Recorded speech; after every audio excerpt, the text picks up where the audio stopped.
Qui assure nos langues, le soleil qui éclaire notre chemin. Dieu qui assure nos langues demain, passe à la maison certaine. Heureux voyage de pèlerin, ensemble avec ce marcheté. Nous cheminons de savoir,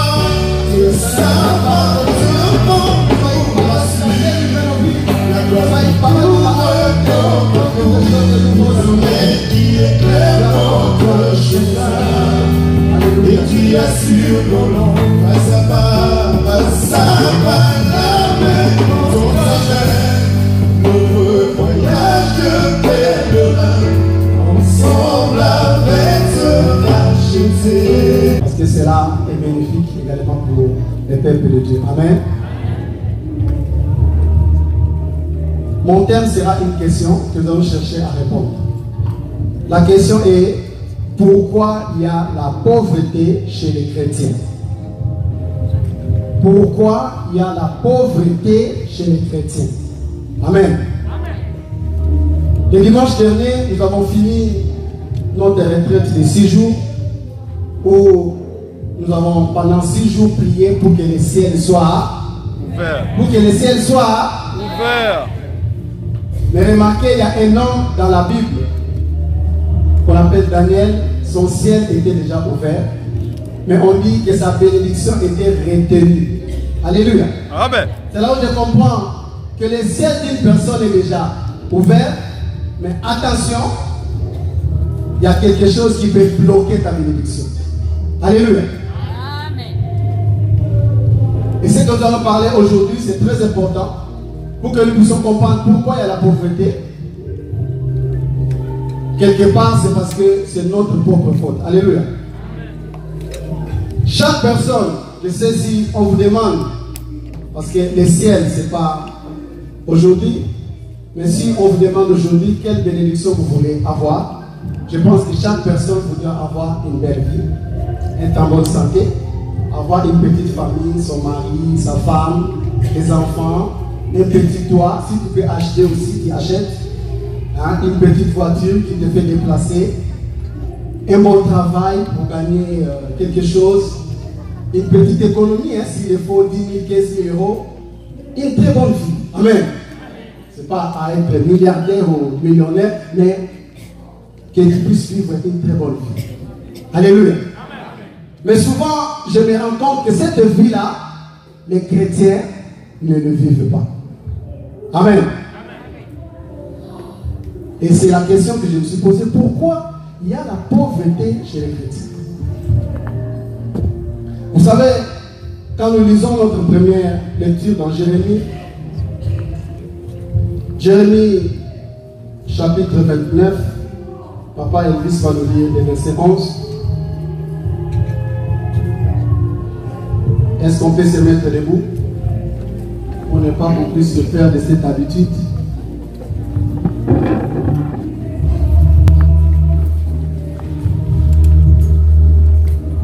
Allez-y, papa. Je lis au nom de Jésus-Christ. Car je connais les projets que j'ai formés sur vous, dit l'Éternel. Projets de paix et non de malheur, afin de vous donner un avenir et de l'espérance. Parole du Seigneur. Amen. Est-ce qu'on peut s'asseoir? Quand nous lisons ces versets, ici c'est Dieu qui parle. Dieu s'adresse à son peuple. Aujourd'hui, Dieu s'adresse à toi et à moi. Amen. Dieu dit: je connais les projets que j'ai formés sur vous, dit l'Éternel, projets de paix et non de malheur, afin que vous donnez un avenir et de l'espérance. C'est-à-dire, nous remarquons tout de suite que les projets que Dieu a pour son Église, c'est ce que je vais les citer tout à l'heure. Avoir une bonne vie, en bonne santé, une petite famille, son travail. Voilà, c'est ce que Dieu veut. Alléluia. On est tous parents. Je ne pense pas qu'il y a un parent qui aura un mauvais projet pour son enfant. Parents que nous sommes, nous voulons tous que nos garçons deviennent des hommes responsables. Ça fait toujours la fierté qu'une maman ou un papa témoigne que ça c'est mon fils, hein? Il est chauffeur de bus à RATP. C'est la fierté. Ça c'est mon fils, hein? Il est informaticien, il travaille chez Bouygues Télécom. Amen. Amen. Ça c'est ma fille, hein? C'est celle qui s'est mariée avant-dernière. Ça fait la fierté des parents. Alléluia. Mais quand ton fils commence à faire de la prison, quand ton fils est arrêté, quand ton fils se trimballe jusqu'à 1h du matin, je pense que ce n'est pas le projet que toi, parent, tu voulais pour ton fils. Si ta fille se fait endosser par un homme vraiment sans valeur, si il faut le dire, qui après ne fait pas du bébé et la fille reste à la maison, habite par-ci par-là, ça te fait très mal. Parce que ce n'est pas le projet que toi, parent, tu avais projeté pour ta fille. Mais la raison ou la faute, ce n'est pas à toi, parent, c'est à qui? À l'enfant. Amen. Il y a une histoire aux États-Unis, un enfant qui n'écoutait pas ses parents, qui rentrait toujours à 1h, 2h du matin, et comme à côté il y a eu un cambriolage, meurtre, tout ça, les témoins ils ont dit que c'était un enfant américain, et comme le jeune homme rentrait, on a dit que c'était lui. Il a fait de la prison gratuitement.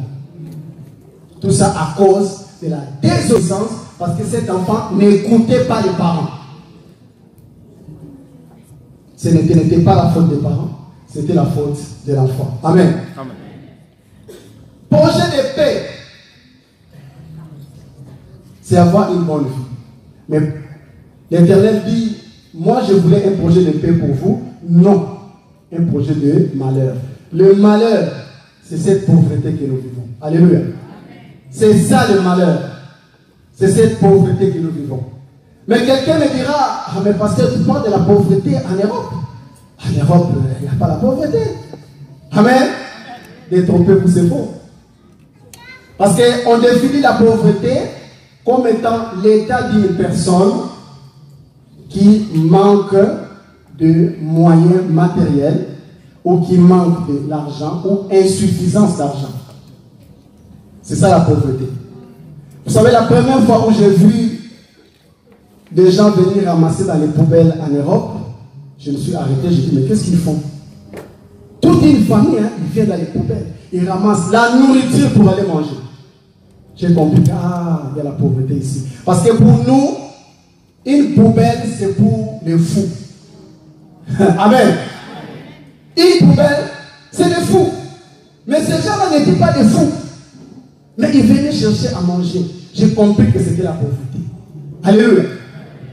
La pauvreté, vous savez, c'est quelqu'un, on dit insuffisance de moyens.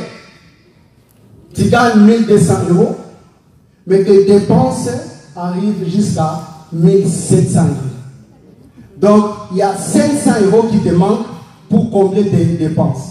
C'est-à-dire que tu vas tout payer, mais tu seras en découvert. Alléluia. Découvert de 500 €. Et la banque, comme d'habitude, il y a des prélèvements qui ne vont pas passer. Et la banque va taxer, ça va faire 600 €. Donc, à la fin du mois, tu sors moins combien?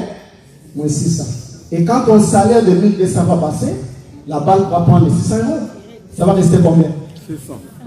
Donc, tu commences le mois avec 600 €. Pourtant, tu dois dépenser combien? 1700 €. Ça, c'est la pauvreté. Amen. Amen. Insuffisance de moyens matériels. Peut-être en Europe, on n'a pas vécu ça, mais en Afrique, on a vécu ça parmi les chrétiens. Un frère zélé dans la parole. Oh, quand il priait, tout le monde appréciait ce frère. Mais les gens remarquaient qu'il avait un seul pantalon. Oui. Et le frère, son pantalon, 2-3 jours après, il devait le laver. À l'époque, il y avait des savons qu'on appelait savon kibolabola. Il y avait trop d'acide. Donc ça abîmait son pantalon. Alléluia. Donc quand il lavait son pantalon, il est allé la nuit et toute la journée, il était en short. Donc il ne pouvait pas sortir. Et comme il était aussi pudique, donc il ne sortait pas. Amen. Mais c'est quelqu'un qui aimait Dieu, qui priait. Mais regarde la vie qu'il vivait. Mais un jour, on vient le chercher très tôt le matin pour aller voir quelqu'un qui devait lui donner du boulot. Il se rend compte que son pantalon n'est pas encore sec. Amen. Il fallait repasser, faire ceci. Et le frère après va abîmer les pantalons. Il fallait demander les pantalons chez les voisins. Quelqu'un qui priait le Seigneur. Pourquoi cette vie de pauvreté? Amen. Nous comprenons que la pauvreté guette aussi les chrétiens. Mais pourquoi cette pauvreté? Nous avons prié que les ciels soient ouverts. Mais je te dis, attention, il y a quelque chose qui peut bloquer ta bénédiction. Cette chose, ça sera une désobéissance. Alléluia. Dans le chapitre 3, nous allons lire pourquoi les chrétiens sont-ils pauvres? Pourtant, ils prient le Seigneur. Ils sont là en train de gêner. Ils sont là en train de parler de la bonne nouvelle. Ils marchent en conformité avec la parole, mais on trouve qu'ils vivent la pauvreté. Malachie chapitre 3. Papa Elvis va commencer au verset 7 jusqu'au verset 9. Je lis au nom de Jésus-Christ. Amen. Depuis le temps de vos pères, vous vous êtes écartés de mes ordonnances. Vous ne les avez point observées. Revenez à moi et je reviendrai à vous, dit l'Éternel des armées. Et vous dites, en quoi devons-nous revenir? Un homme trompe-t-il Dieu? Car vous me trompez. Et vous dites, en quoi t'avons-nous trompé? Dans les dîmes et les offrandes. Vous êtes frappés par la malédiction et vous me trompez, la nation tout entière. Parole du Seigneur. Amen. La Bible dit, vous êtes écartés de mes ordonnances. Ici, la Bible parle au verset 6 qui dit, car je suis l'Éternel, je ne change pas. Dieu ne change pas. C'est le Dieu qui a parlé à Malachie, c'est même le Dieu qui te parle cet après-midi. Amen. Il dit, vous êtes écartés de mes ordonnances.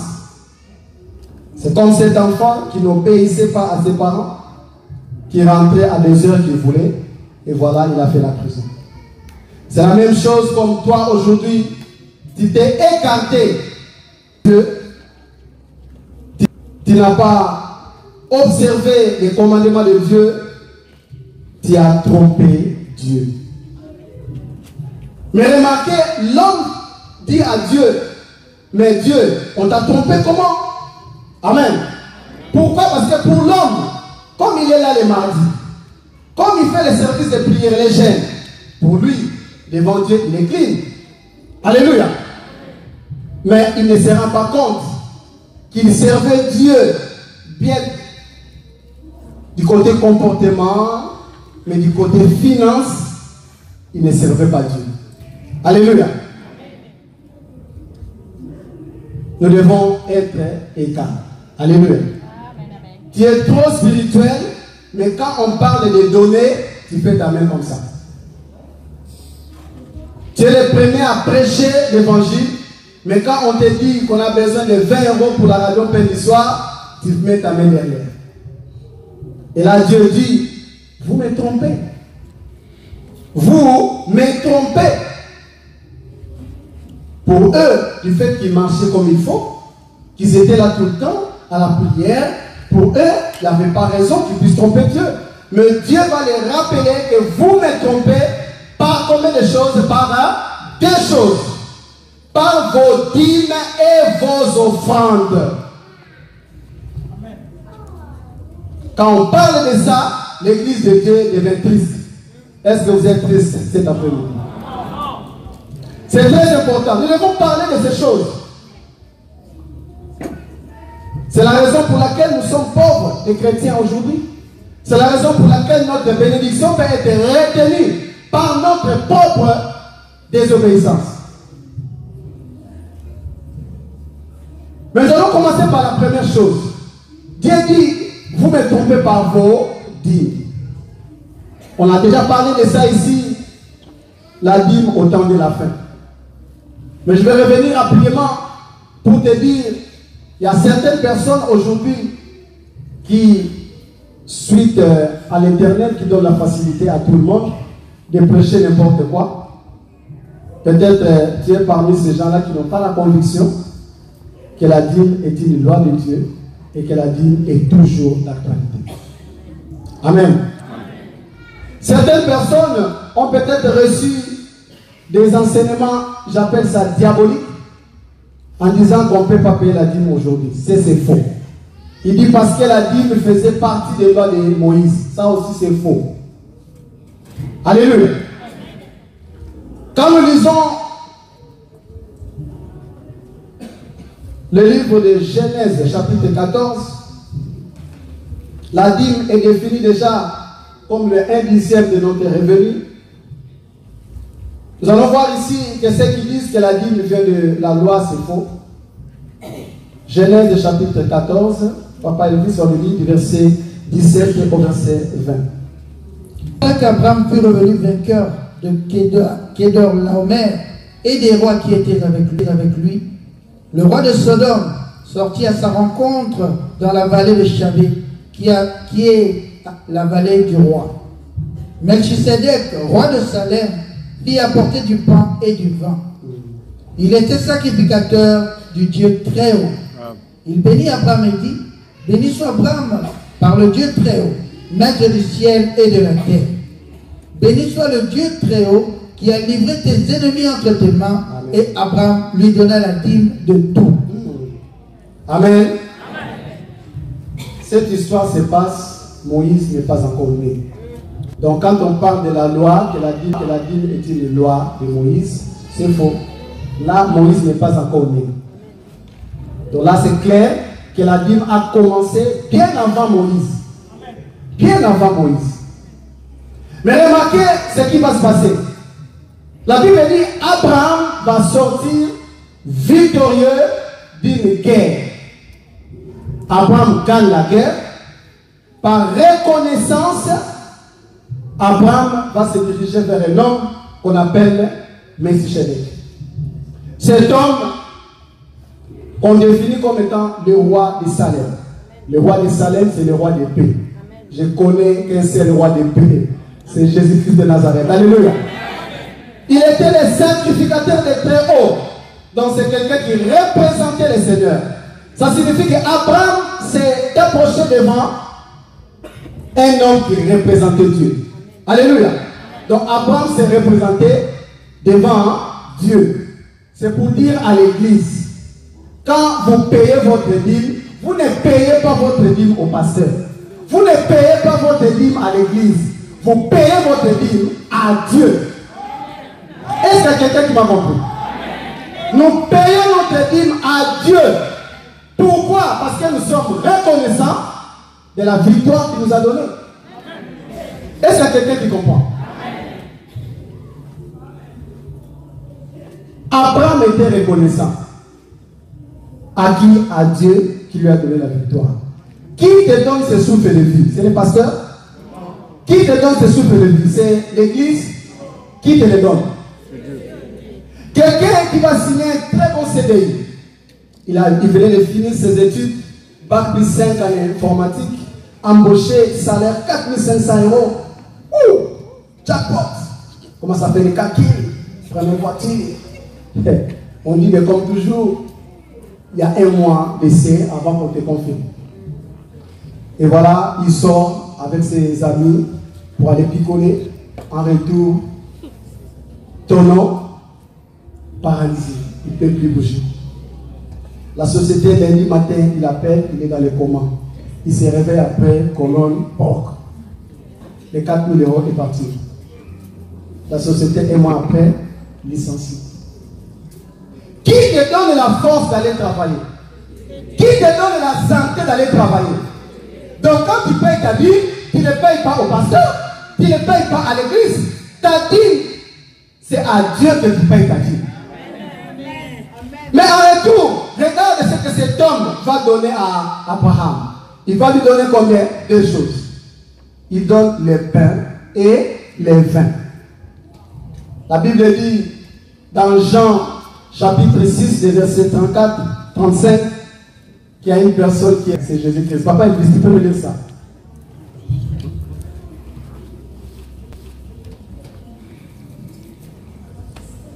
Jésus leur dit, je suis le pain de vie.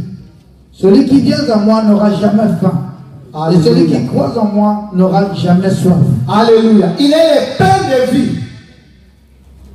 Et la deuxième chose qu'il va donner à Abraham, c'est le vin.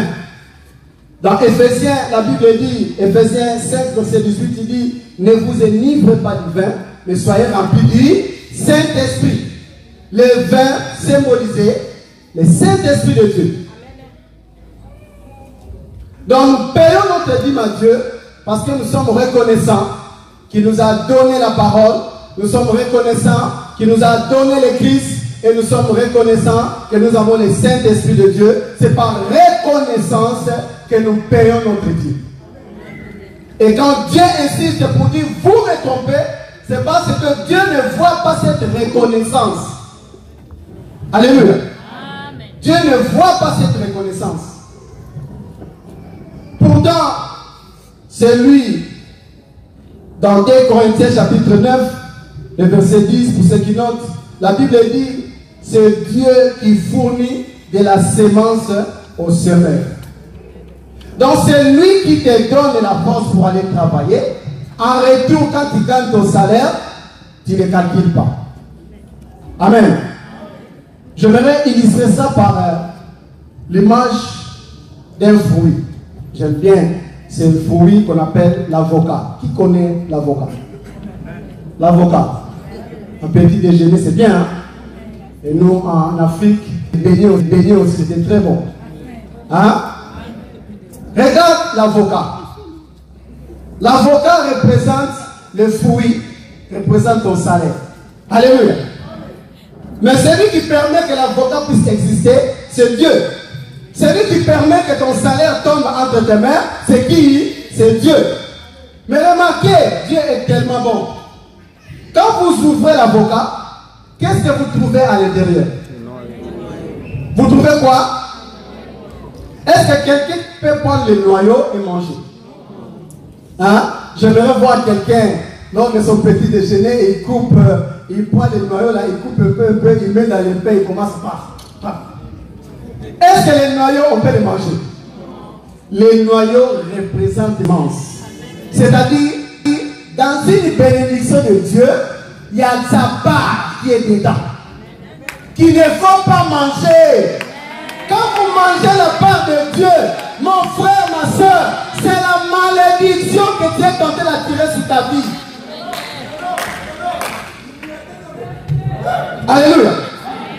On doit être clair. J'aimerais que cette image reste dans votre tête. Quand ton salaire va passer, si tu n'enlèves pas la dîme, c'est que tu es tenté de manger le noyau, tu as mis dans le pain. Alléluia.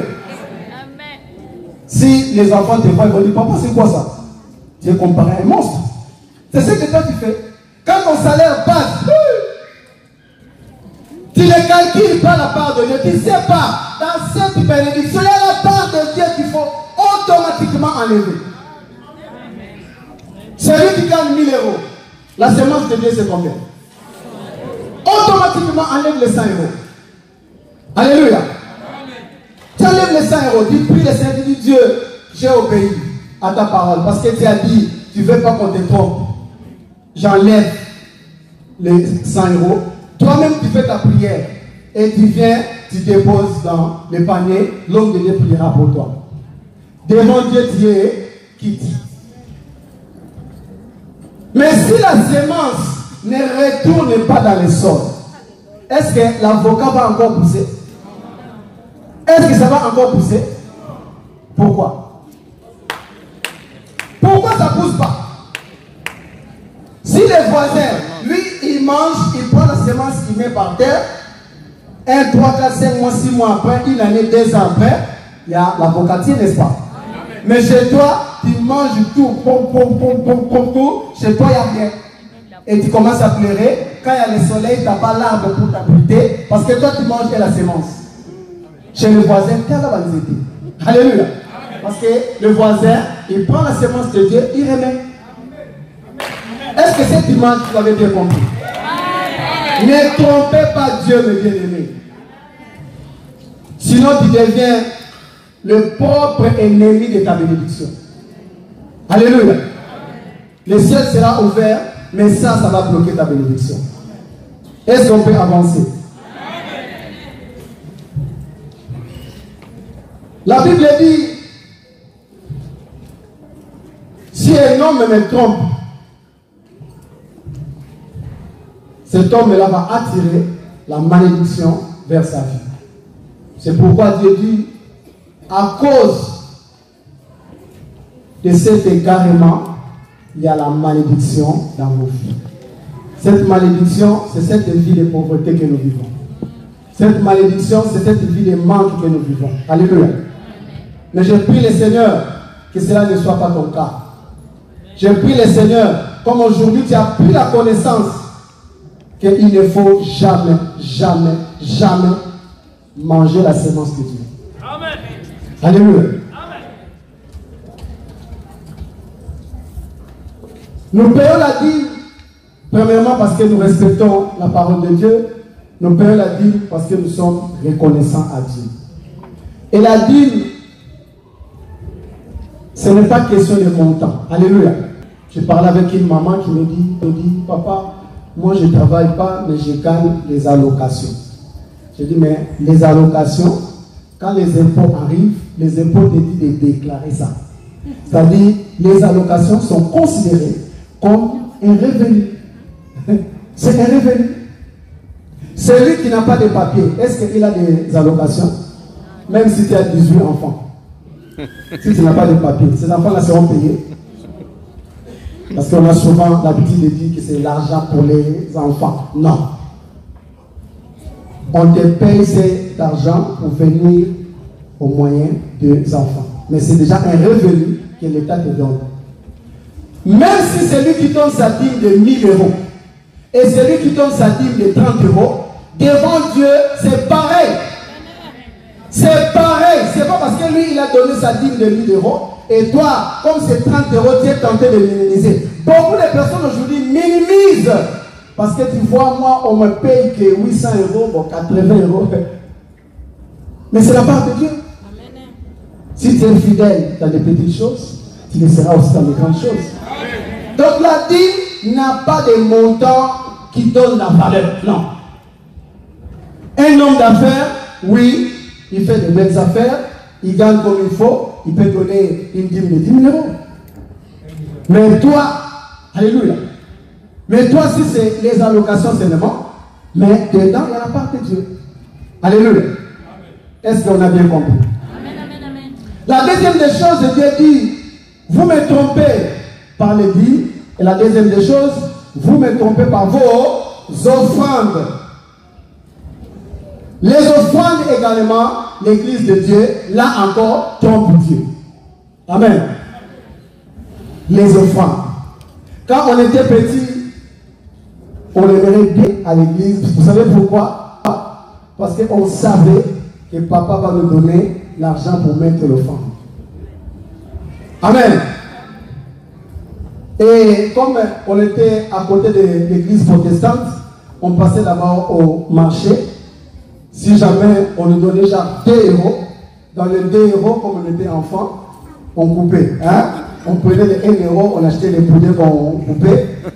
Et c'était quand même une bonne habitude parce que les parents nous avons appris que quand on se présente chez Dieu, on ramène une offrande.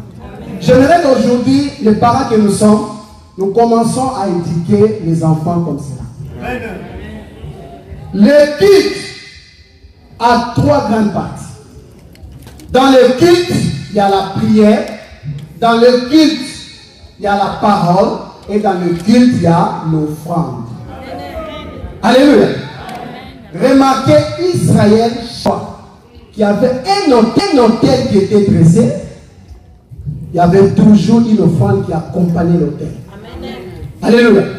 Donc, si ton culte veut être complet, tu es dans l'obligation de ramener une offrande.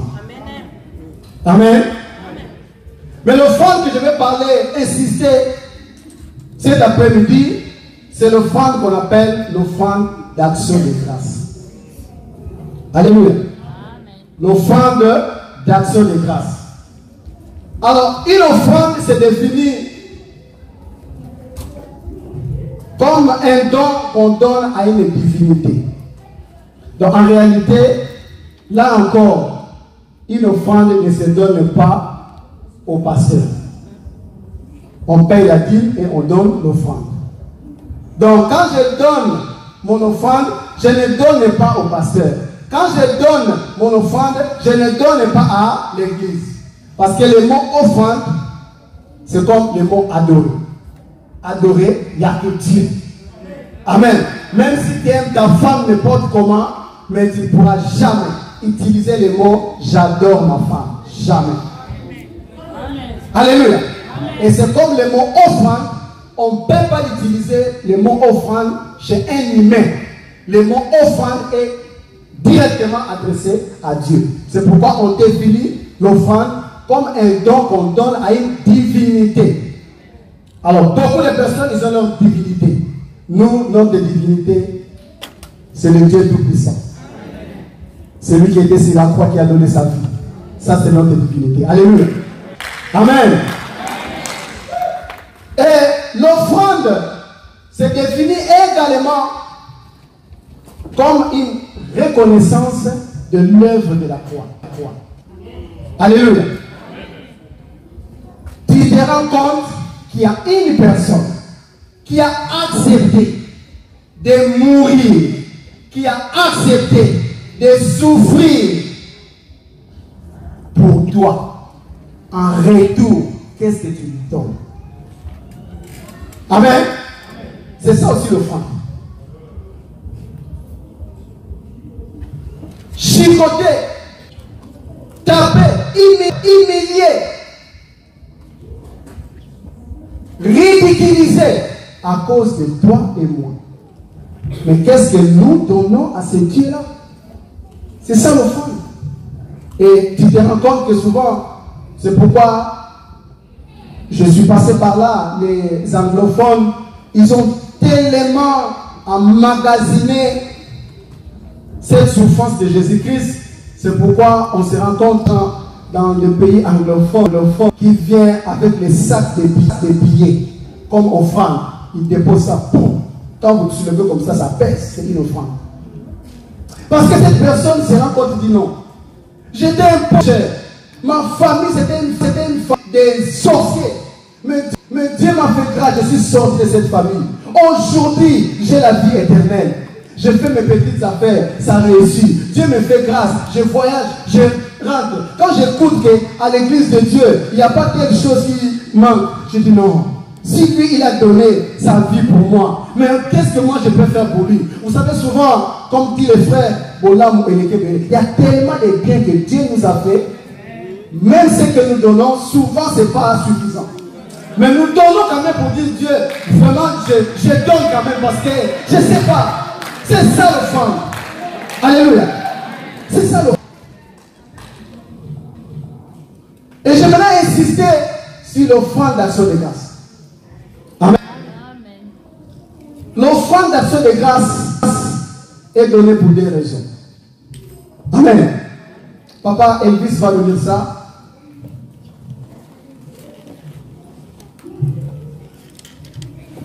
La première raison qu'on donne l'offrande d'action de grâce, c'est pour chapitre 7, les versets 12 à 13. L'offrande d'action de grâce. Nous donnons cette offrande pour dire merci à Dieu, pour témoigner notre reconnaissance à Dieu. Je dis au nom du Seigneur Jésus-Christ. Amen. Si quelqu'un l'offre par reconnaissance, il l'offrira avec le sacrifice d'action de grâce. Des gâteaux sans levain pétris à l'huile, des galettes sans levain arrosées d'huile et des gâteaux de fleurs de farine frites et pétris.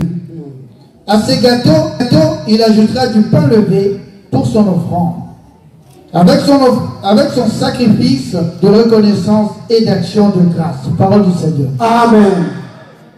L'offrande d'action de grâce est donné pour deux choses.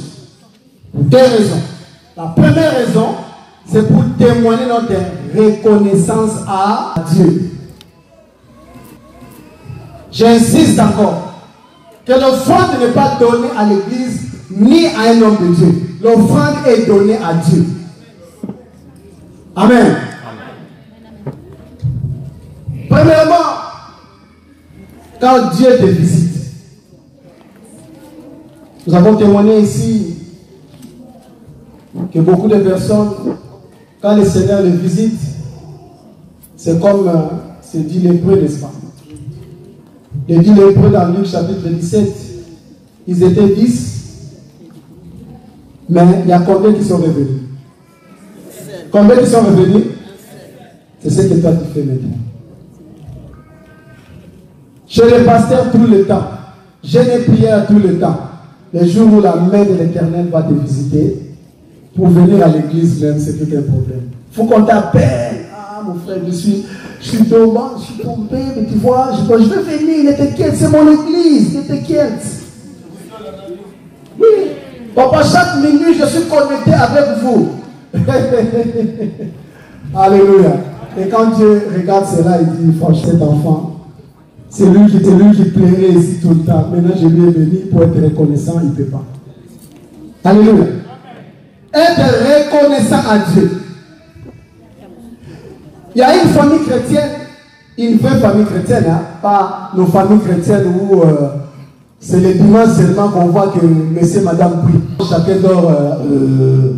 Alléluia. Une vraie famille chrétienne. Une vraie famille chrétienne. Pas une famille chrétienne, quand vous êtes invité dans une fête, ils regardent, il n'y a pas de pasteur perfect. Hein, les caméléons. Nous ne voulons pas des caméléons. Alléluia. Une vraie famille chrétienne. Alléluia. Et cette famille chrétienne, chaque matin, ils vont prier, ils vont déposer les enfants à l'école. Et ses frères vont arriver au travail. Ce jour-là, son patron lui dit, Michel, bon, aujourd'hui, tu vas faire l'hôtel Georges V. D'habitude, mais c'est l'héberge qui le fait, mais c'est l'héberge qui n'est pas là. Donc, c'est toi qui vas aller. Alléluia. Il dit, bon, merci. Donc, il arrive à l'hôtel, comme c'était quelqu'un qui travaillait pour le Grand Marc. Il arrive là-bas, il se rend compte qu'il y a quelqu'un au guichet, comme son ami avec qui ils ont fait l'école ensemble. Il s'approche comme ça, il appelle son nom, je ne vais pas le dire ici. Il appelle son nom, il tourne comme ça. Ah, comment ça va? Comment dire? Oh, mais je suis là, je suis venu il y a que 3 jours, je repars pour les États-Unis, maintenant je travaille pour le gouvernement, mais je suis là, mais moi aussi je suis venu pour le travail. Ah, mais ça fait longtemps, ah, tu as grossi, tout ça. Il dit, ben, est-ce que tu peux revenir demain? Parce que là, je dois sortir, mais reviens demain, comme ça, on va parler. Alléluia. Donc, il était content, il a vu son ami qui travaille maintenant avec le gouvernement. Donc, le frère, il rentre à la maison, et dès qu'il rentre comme ça, il dit, chérie, tu sais quoi? J'ai croisé mon ami qu'on a fait l'université ensemble. Il travaille pour le gouvernement. Amen. C'est bien souvent quand tu rentres, il ne faut pas être le papa qui rentre. Visage fermé comme ça. Bonjour. Bon appétit. Amen. Non, quand tu rentres, vous saluez madame. Chérie, comment ça va? Ça a été la journée? Oui, ça va. Mais elle, comme c'était le couple, qui s'est parlé, qui s'est raconté un peu la journée? Amen. Et il a commencé à dire, ah, mon ami là, il est devenu vraiment quelqu'un de bien. Mais il m'a dit de retourner encore là-bas, très tôt au matin pour manger ensemble, pour prendre le petit déjeuner ensemble avec lui. Donc, le matin, il arrive là-bas, son ami l'attendait, ils ont mangé, hein, vous savez, hôtel Georges V, c'est l'hôtel là où la nuit, c'est pas moins de 10 000 €. Hein. Ah oui, donc ils ont mangé un très bon petit déjeuner, et après son ami dit, mais franchement, là je dois partir pour les États-Unis, mais je n'ai pas vu ta femme, les enfants, mais vraiment j'ai un petit cadeau pour eux, prends ça, tu vas leur donner. L'enveloppe cartonnée. Donc il tire l'enveloppe comme ça, là, c'était lourd. Donc, en tout cas, merci que le Seigneur te bénisse, mon frère. Mais si tu viens à Kinshasa, il faut me voir. Hein? Mais si tu viens à Paris, voici ma carte de visite, tout ça. Donc, il est reparti au boulot. Il était pressé de rentrer chez lui. Hein? au bureau, là, il a fermé un peu le bureau, il a compté les billets, c'était 5 000 euros. Il dit non, si j'appelle ma femme, là, elle va, non, elle rentre d'abord. Donc le monsieur va rentrer chez lui, il dit chérie, viens. Ils vont dans la chambre. Il dit, mon ami que j'ai trouvé. Je lui dis, regarde ce qu'il m'a donné. Il ouvre comme ça la 5 000 euros. Madame commence, Dieu merci, éternel soit loué, béni soit le nom de Dieu. Chérie, je t'avais dit que les frigos là, ça commence à faire des bruits. Il faut qu'on les change. Je t'avais dit que les lits des enfants là, quand les enfants tombent, ça fait il faut qu'on les change. La femme a commencé à faire des programmes qui se de tous les 5 000 filles. L'homme dit, chérie, tu as oublié quelque chose. Il dit, tes parents, mais on a déjà envoyé 300 le bon, on envoie 400. Il dit non. Celui-là, c'est plus que les parents.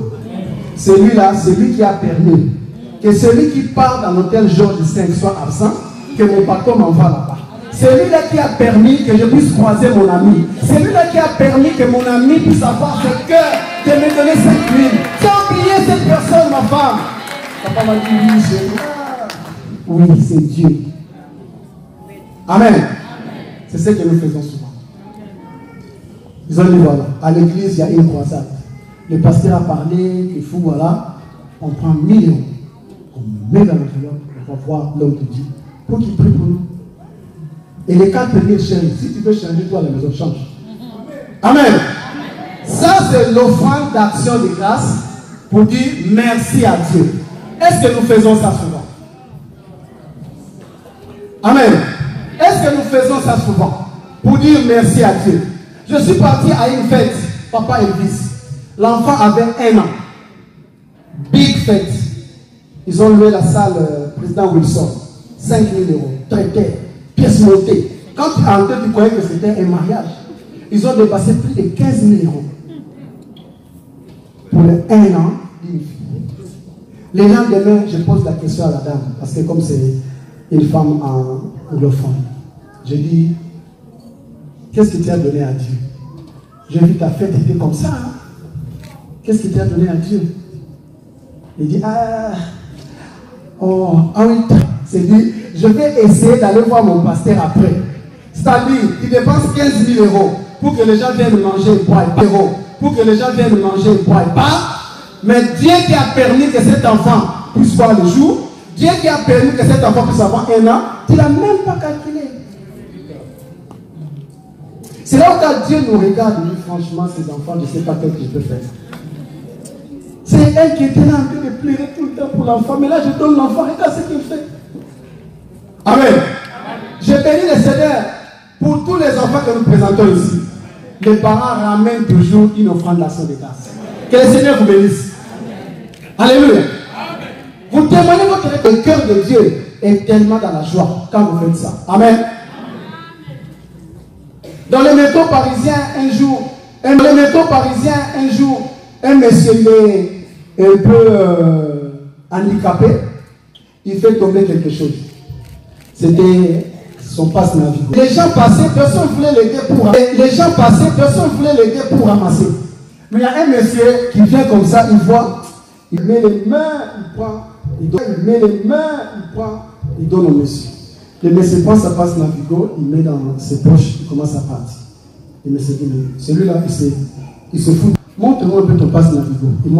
Montre-moi un peu ton passe Navigo. Il montre le passe Navigo. Il prend le passe Navigo, il remet dans le trou. Il a bien fait. Il a bien fait. Il a bien fait. Pourquoi? C'est ce que nous faisons. Si dans les difficultés, si là tout le temps le téléphone de pasteur n'arrête de cesser de sonner, et on prie, on fait les services, on plaide le Seigneur, tu as la solution. Tu dis merci à Dieu. Mais où est l'offrande? Où est l'offrande? Amen. Où est l'offrande? Les témoigner notre reconnaissance. Je bénis encore le couple Blaise et Liliane. Les jours où ils sont passés devant pour dire merci à l'église, papa a prié pour eux. Et après, j'ai vu que le couple a mis une enveloppe. Ah, j'ai compris. Ah oui, ça c'est bien. Parce que la sœur Liliane a compris avec son mari. Si aujourd'hui on est marié, c'est grâce à un Dieu. Parce que combien de personnes aujourd'hui, on lui donne la facture, il regarde la facture comme ça. La famille aussi. 5 000 €. Oh, ils vont voir. Une année, 2 ans, 3 ans. Il n'y a rien qui se passe. Mais c'est Dieu qui met ce fardeau dans le cœur de l'homme et dit que je vais marier cette femme. Si Dieu ne met pas le fardeau dans le cœur de l'homme, tu resteras célibataire. Malgré que l'homme t'aime, qui donne ses moyens? Pour organiser une fête, il faut en moyenne 15 000 €. Qui donne ses moyens pour organiser une big fête? C'est Dieu. La moindre des choses. Prenez une offrande, la soeur de grâce, dit Seigneur, merci. Tu as permis qu'aujourd'hui je sois une femme mariée. Tu as permis aujourd'hui que je sois appelée mère. Tu as permis aujourd'hui. Prends l'offrande, prie et viens. Donc, l'homme de Dieu va prier pour toi. Et là, Dieu sera content, dit que ma fille, mon fils a compris. Mais est-ce que toi tu le fais? Amen. Amen, amen. Chaque premier dimanche du mois, nous prions pour les anniversaires. Mais qui pense que comme j'ai une année de plus, je vais ramener une offrande? Est-ce qu'on va acclamer le Seigneur?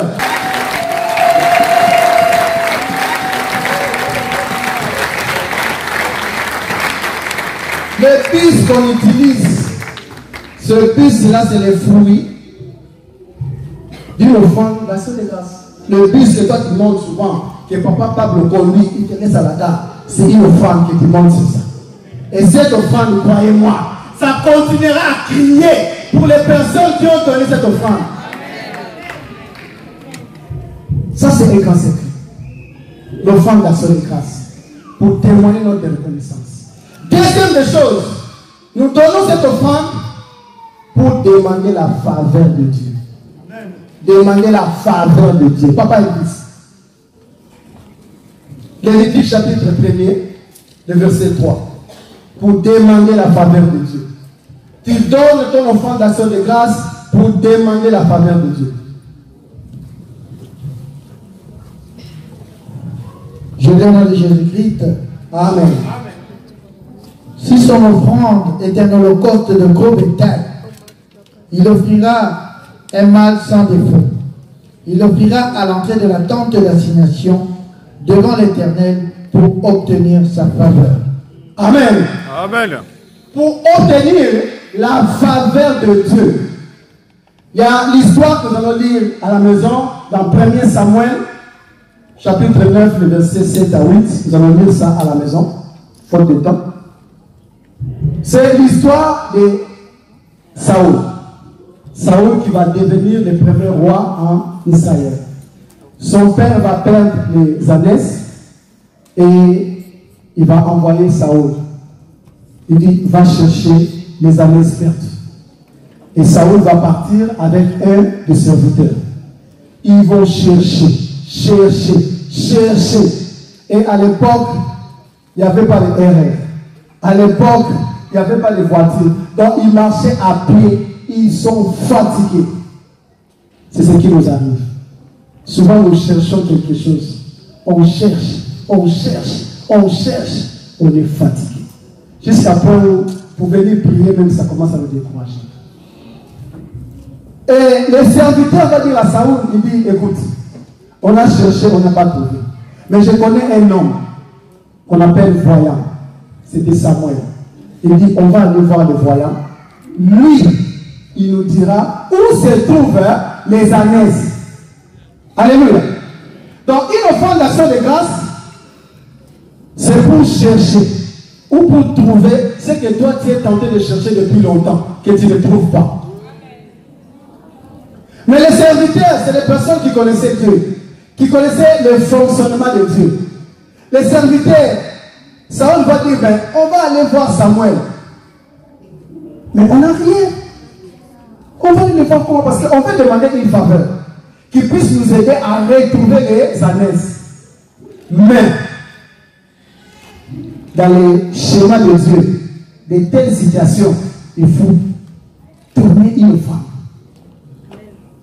Et le serviteur dit, moi j'ai quelque chose. On va donner et il va nous montrer. Alléluia. Et quand ils vont donner, à la suite, il va leur dire, vos 3 ânesses sont dans telle place. Alléluia. Cette histoire nous montre que l'offrande de l'action de grâce pour demander la faveur de Dieu fonctionne efficacement. Le frère Jean Prino avait témoigné ici. S'il faut revenir sur son témoignage, il a fait une très belle formation, des études comme il faut. Mais pour travailler sur ce domaine-là, c'était difficile. Jusqu'à ce que ses économies commençaient à descendre. Il commençait à vivre vraiment difficilement. Les groupes les ont dit non, on ne peut pas continuer comme ça. Pourtant, ils sont en galère. Les économies diminuent. Mais ils trouvent quand même une offrande pour venir voir l'homme de Dieu, pour demander la faveur de Dieu. Ces jours-là, ils sont venus voir l'homme de Dieu. Ils ont expliqué et ils ont déposé l'offrande. L'homme de Dieu a prié pour eux. Et quand le frère est parti, comme toujours, des entretiens, comme toujours, mais ces jours-là, cette offrande-là a parlé. On l'appelle, on dit, mais c'est Jean Bruno, on a besoin de toi. Il arrive comme ça, il passe l'entretien. On dit, on va te rappeler. Vous savez, souvent, nous sommes en France, on ne va pas se voiler la face. Il y a des postes, c'est difficile qu'on donne à quelqu'un de couleur. On ne va pas se voiler la face. Il y a des postes, on donne que à Jean Bruno le Père. On donne que à Catherine Lérec. Mais il y a des postes, on ne donne pas à Madrid. On ne donne pas à Timba. Il y a des postes qu'on ne donne pas. Mais ces jours-là, à cause de cette offrande, ils ont décidé que c'est toi qui vas piloter ce projet. Hey! Oh, tu n'as pas compris la force de l'offrande. Tu n'as pas compris. Tu n'as pas compris. Jusqu'à ce que c'est lui qui a proposé son salaire. Hein? Vous savez, quand je regarde ça, je dis Dieu, merci. Tu nous enseignes. Alléluia. Et je parle souvent de ce couple de Papa Mapassa. Alléluia. Papa témoignait, quand le couple donne à Papa Saint-Cyr, leur enfant avait 7 ans, le deuxième bébé ne venait pas. Et ils ont prié, mais le bébé ne venait pas. Ils ont décidé non. Il y a déjà l'enfant qui est là. Il a 7 ans. Donc, ce n'est pas un problème de stérilité. Mais comment 7 ans? Je dois penser qu'il y a quelque chose qui ne marche pas. On va aller voir l'homme de Dieu. Je me souviens, papa témoignait que l'offrande d'action de grâce pour demander la faveur de Dieu qui sont ramenés, c'était un peu lourd pour transporter. Amen. Papa a dit ok. Vous savez, quand vous faites cet acte-là, ça signifie, la Bible va nous dire, vous mettez Dieu à l'épreuve. Alléluia. Vous mettez Dieu à l'épreuve. Et quand papa va voir l'acte, vous savez, c'est la foi. Quand tu fais ça, c'est la foi. L'homme de Dieu va prier pour eux. Ils vont rentrer. Et le Seigneur va dire à l'homme de Dieu que cette année ne finira pas. Il y aura un signe. Et avant que l'année finisse, maman donne la commande. C'est quoi? Va voir les médecins. Comme les femmes souvent le savent, il faut eux-mêmes le test en cachette. Il fait le test là, il voit le bar là, il dit oh, c'est dedans. Alléluia. Mais vous savez, Dieu c'est un Dieu très bon. Il a vu que les 7 ans, en principe les 7 ans, il devait avoir 2 enfants déjà. Mais devait récompenser ce couple. Dieu dit cette fois-ci, vous aurez les jumeaux. La force de l'offrande.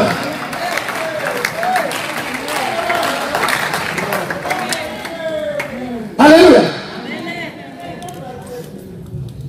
La force de l'offrande.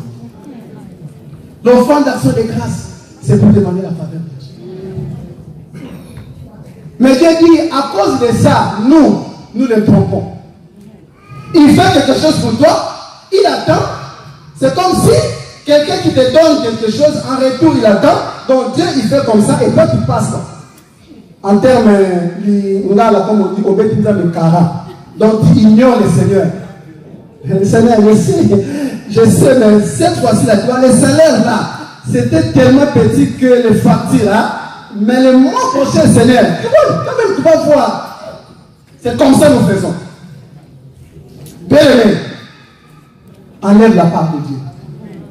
Bien-aimé, mettez l'offrande d'action de grâce pour demander la faveur et pour remercier le Seigneur. Alléluia. Nous allons clôturer. Il y a une offrande aussi qu'on donne souvent ici. Quand l'homme de Dieu prêche, il y a une parole qui sort. Amen. Il relâche une parole. Ce qu'on appelle une parole prophétique. Et ton cœur est saisi par cette parole. Tu prends ton offrande. Par rapport à cette parole, tu veux sceller ce que l'homme de Dieu vient de parler. Toi, tu veux que cette chose-là devienne dans ta vie. Par cette offrande-là également, tu demandes que cette parole se réalise dans ta vie par cette offrande. C'est biblique. Mais la mauvaise habitude, on le donne au pasteur. Ne donnez plus au pasteur. Mettez dans le panier. Alléluia. Mettez directement dans le panier. L'homme de Dieu dira que Dieu te bénisse. C'est suffisant. Ce qui est important, c'est l'acte que tu fais. L'acte. Une parole est prononcée. Toi, tu prends l'offrande, tu sais cette parole. Cet acte-là, c'est mettre Dieu en épreuve. Mais ne donnez plus au pasteur. Mettez dans le panier. Alléluia. L'offrande d'action de grâce. Dans Malachie, pour terminer, Papa Elvis. Malachie 3, 6 à 9. Nous allons clôturer là-bas.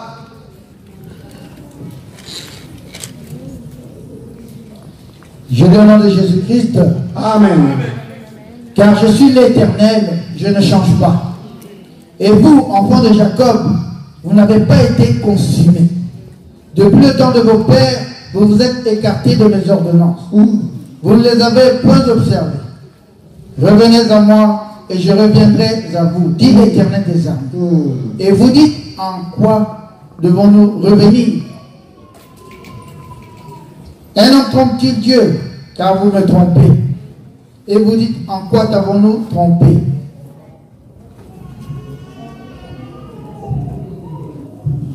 Amen. Continue jusqu'au verset 11.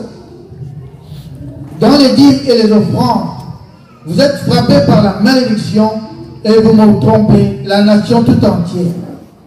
Apportez à la maison du Seigneur, à la maison du trésor, toutes les dîmes, afin qu'il y ait de la nourriture dans ma maison. Mettez-moi de la sorte à l'épreuve, dit l'Éternel des armées. Et vous verrez si je n'ouvre pas pour vous les écluses des cieux. Si je ne répands pas sur vous la bénédiction en abondance. Amen. Pour vous, je menacerai celui qui dévore. Et il ne vous détruira pas les fruits de la terre. Et la vie ne sera pas stérile dans vos campagnes, dit l'Éternel des armées. Amen. Amen. Le Seigneur est tenté de nous promettre. Vous savez, ici, ce n'est pas un homme comme moi et toi qui parle. Ici, c'est le Dieu des armées qui parle. Il promet. J'ai compris que le Seigneur menace celui qui dévore. Qui dévore? C'est l'ennemi. Mais pour que le Seigneur puisse menacer les dévoreurs, il faut que tu sois un enfant obéissant. Un enfant obéissant, c'est celui qui n'est pas écarté des ordonnances de Dieu. C'est celui qui paye sa dîme et qui donne ses offrandes. Cette personne-là, Dieu va commencer à menacer les dévoreurs. Est-ce que quelqu'un a compris? Pour vous, je menacerai celui qui dévore. Imaginez qu'un grand Dieu descend dans sa puissance pour menacer l'esprit de poche trouée. Chaque fois que ton salaire passe, soit c'est la voiture qui tombe en panne. Quand le salaire passe, on appelle maman est tombée. Ça, c'est le dévoré. Mais pour arrêter tout cela, Dieu nous a montré qu'est-ce qu'il faut faire. Alléluia. Raison pour laquelle la Bible dit dans toujours Malachie 3, le verset 18, et vous verrez de nouveau la différence entre le juste et le méchant, entre celui qui sert Dieu et celui qui ne le sert pas. Vous verrez la différence. Crois-moi, bien-aimé dans le Seigneur, la différence sera là. S'il y a quelqu'un aujourd'hui qui a compris que la cause de la pauvreté dans notre vie, c'est parce que nous trompons Dieu par nos dîmes et nos offrandes.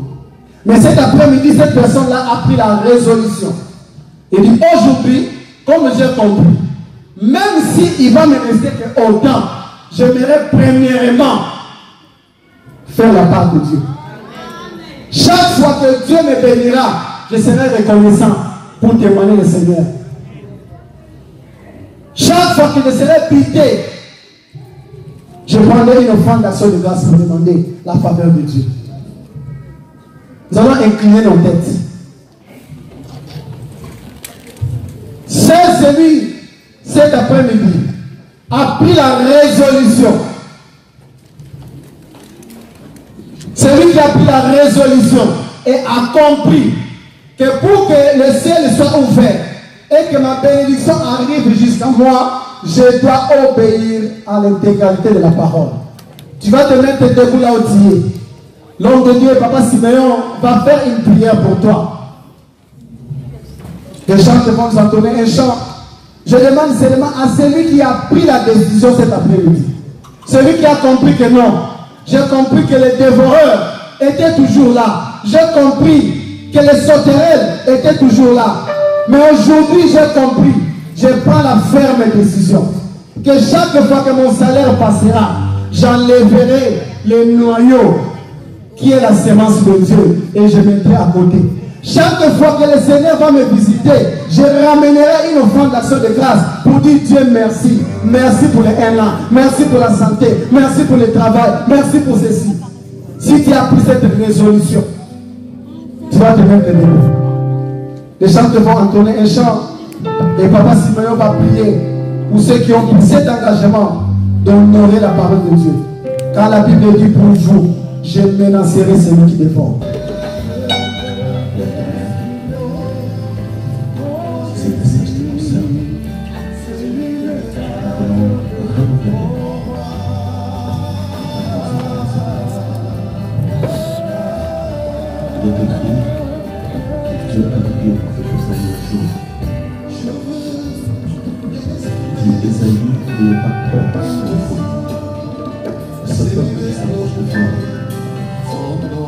S'approche de moi, de leur œuvre, de leur cœur, de leur âme.